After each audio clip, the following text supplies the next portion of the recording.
Ever since the release of the demo, a lot of the Smash community has been worried about the inability for you to run through your opponent if they are also on the ground. At first, it was just kind of written off as, oh, it's just an early demo thing, it's not going to be able to feature, we don't have to worry about it. But with the showing of the full game that happened with the Nintendo Treehouse, the Spain Invitational, the Japan Invitational, we finally saw final footage of the game, and it seems like that mechanic is still in, and people have been very not happy about it. I personally don't think it is that big of a deal. I don't think it's going to be as bad as people are thinking, so I kind of want to take some common arguments that I've seen on Twitter and elsewhere and then break it down into my counter arguments and then just bring up some positive and negative points afterwards. First off, and the biggest one is going to be that Smash has never been this way. You've never been able to be trapped in the corner as your opponent is just standing there on the ground. You've always been able to run freely through them, and to a lot of people that is really scary, but Smash has done a lot of things that have changed throughout the series, and in my opinion, a lot of those changes, besides tripping, have been very, very good and positive changes. But change doesn't always necessarily have to be a bad thing. I'm always up for giving it a try, and if we don't like it, honestly, Nintendo seems to be listening a lot, and so if all the top players are like, no, this kind of sucks,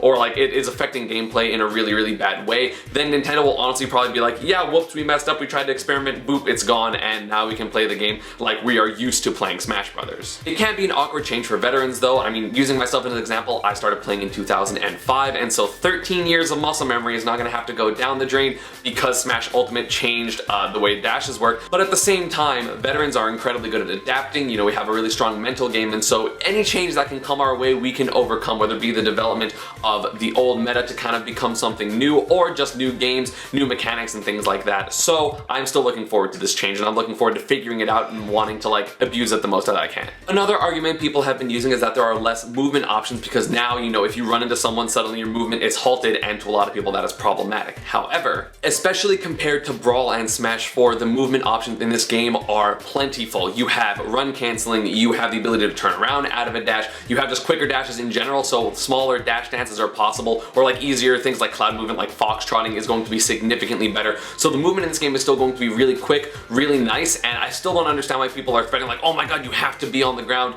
considering the air game is a very, very crucial part of Smash, and it's one of the reasons why platform fighters are as fun as they are. So you're still going to be able to jump over opponents completely fine. Like, you can jump into someone and you'll still go through them. It's not like it's stopping that. So I think this is just a little overblown. Like, yeah, you can't run through someone, but at the same time, that'll lead to a different point. Positioning with shield is going to be a lot more important because people can't just run through you. You can actually cut off space by just being there. The third argument is that it is going to make the corner a much more disadvantaged place, and a lot of people don't like that, but personally, that is a welcome change for me and a lot of standing fighting game community members. To me, the corner has always been a place that you never want to be, whether it's the corner of Street Fighter or an anime fighter, or even Smash, at least at the beginning. But then as Melee developed and ledge dashing became a thing, that became a lot less relevant because a lot of characters can be invincible off the ledge and actually be in advantage. So if you don't kill people off stage, they are just going to live, come back with invincibility, and then potentially hit you for it. In Brawl, a lot of characters could successfully plank and just stall on the ledge to the point where we needed a ledge grab limit to de-incentivize people from staying at the ledge. In Smash 4, this is a little bit better. The corner is a little bit worse, being off stage is a little worse. A lot of ledge trapping does exist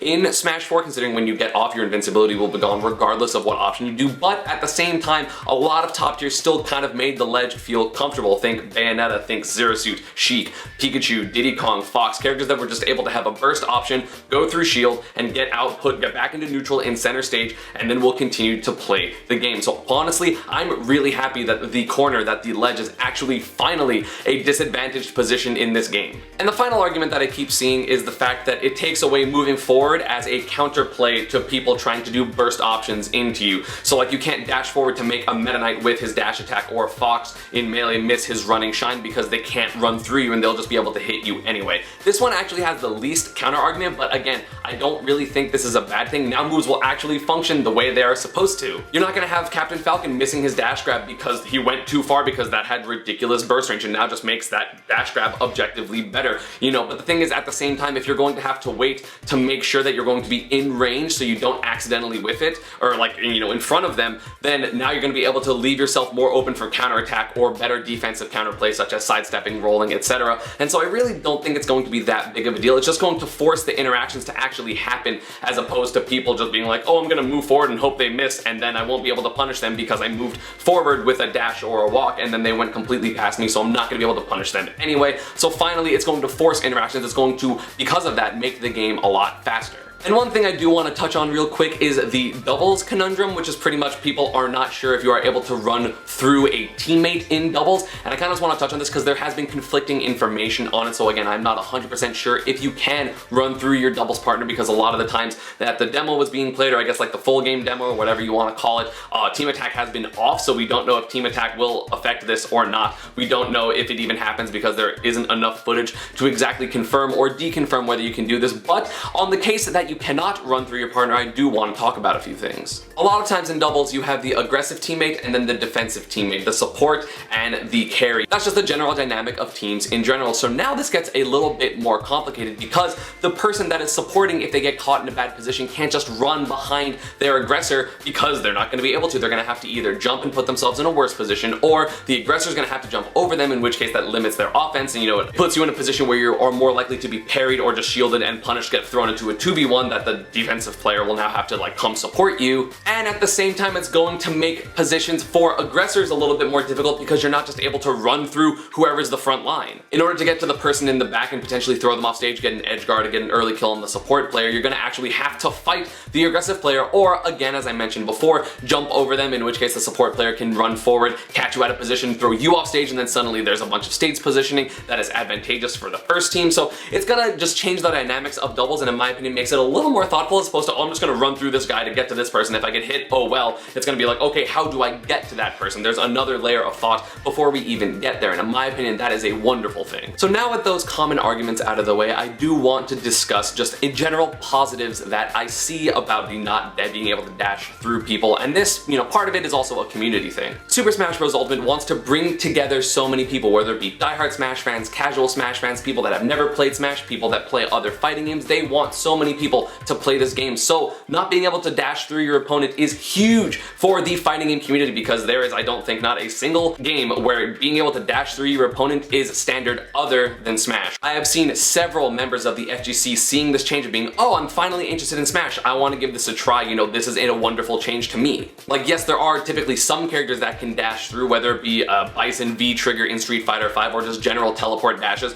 but those are typically the exception to the rule, and they are always strong characters because of it, not just, oh, you can always do this because haha platform fighters. So I really think Smash Bros. Ultimate having this mechanic, or I guess lack of a mechanic, however you want to really think about it, is actually going to be more inviting to traditional fighting game members, because they won't just be, they won't have to think about, oh my god, what if my opponent just runs through me, because that's not typically a thought that goes through their head. Another positive I feel like is just the balance between advantage and disadvantage being too oppressive but also still meaning something, is I feel like getting closer and closer to perfect in Smash Bros. Ultimate, because you used to have people getting juggled, and in Melee, for example, it's so hard to get down unless you're a character with multiple jumps or like a peach float or something like that. So a lot of characters just above people, and they're like, well, I kind of lose now if they just juggle me correctly, or I lose if I'm, you know, in certain positions in the stage. But now Smash Ultimate, with having directional air dodge being good for getting out of combos but can be punishable, neutral air dodge favoring being able to land, but if you get caught in that, obviously there is still a decent amount of a punish window, and being put at the edge or barely on stage in the corner, it finally feels like disadvantage is a bad place to be, but it's not impossible to get out. Because think about it, like, if you really are worried that being trapped at the ledge is going to be impossible, a lot of the way that characters keep people on the ledge